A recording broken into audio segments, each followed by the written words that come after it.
আসসালামু আলাইকুম আরহামতুল্লাহ। মাননীয় শিক্ষামন্ত্রী জনাব মোহাম্মদ আনম এহসানুল হক মিলন এবং মাননীয় শিক্ষা প্রতিমন্ত্রী জনাব মোহাম্মদ ববি হাজ্জাজ,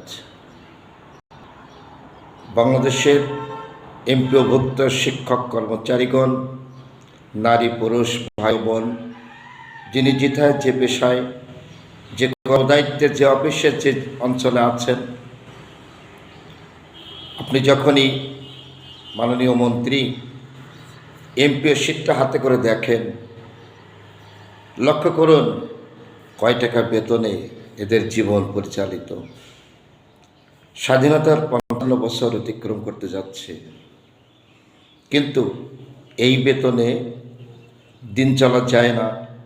বারবার বিএনপি সরকার এসেছে, বারবার আওয়ামী লীগ সরকার এসেছে এবং জাতীয় পার্টি এদেশে দীর্ঘটি বছর রাষ্ট্র পরিচালনা করেছে।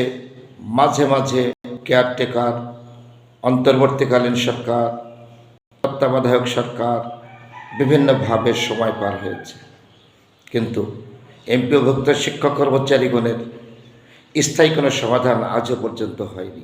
এমনটি কি যতটুকু বেতনই বর্তমান আছে, ৫৫ বছরের মধ্যেও এতটুকুন স্বাধীন দেশে স্বাধীনতা সাক্ষাৎ হলো না কর্মচারীগণের জন্য, যে প্রতি পরবর্তী মাসের কয় তারিখের মধ্যে মাসিক বেতন এনারা হাতে পাবে, তাই দিয়ে পরিবার পরিজন নিয়ে মাসোয়ারা দোকানের বাকি পরিশোধ করে ন্যূনতম জীবনযাপন করবে। নিশ্চয়তা নাই।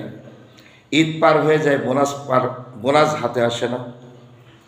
ঈদ ঘরে এসে যায়, কিন্তু মাসের বেতনের টাকাটা পকেটে আসে না। এরকম দেখতে দেখতে এক একটা চাকরিজীবীর জীবনের সমস্ত শেষ 60টি বছর অতিক্রম হলো, কিন্তু আসলে দুঃখ দুর্দশার কোনো পরিবর্তন হলো না।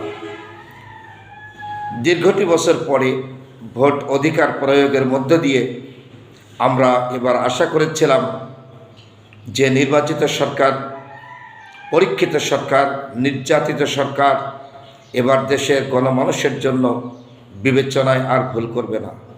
একই মনে হচ্ছে যেন জাতীয় বেতন স্কেল দাবি করলে সরকার পক্ষ যেন এনটি পক্ষের সঙ্গে কথা বলছে।